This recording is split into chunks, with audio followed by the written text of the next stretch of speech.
Hello, I'm Bernard Hickey from interest.co.nz and welcome to 90 at 9, brought to you in association with ASB.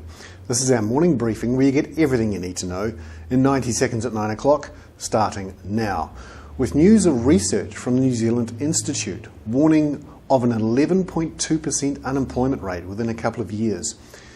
It referred to some research done overseas which showed when you have a serious financial crisis, unemployment rises by 7 percentage points. That takes us up to over 11%. Benedict Jensen, who's taken over from David Skilling at the New Zealand Institute, has warned that New Zealand is vulnerable to a credit freeze from international investors.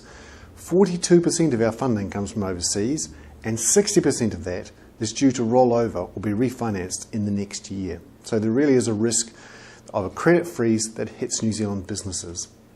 Meanwhile, overseas, Saab, which is owned by General Motors, has filed for bankruptcy protection in Sweden. Opel, GM's operation in Germany, and Daewoo in Korea are also asking their respective governments for money. Paul Volcker, meanwhile, the former chairman of the Federal Reserve, says the global economy is now deteriorating faster than it did at the beginning of the Depression of the 1930s.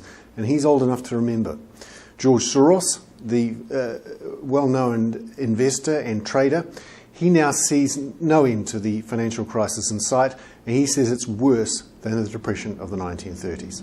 And finally, Bill English, here at home, has warned public servants they should expect no more money or no more extra people for the rest of their careers. He says that restraint is now permanent. I'm Bernard Hickey. That was 90 at 9, brought to you in association with ASB.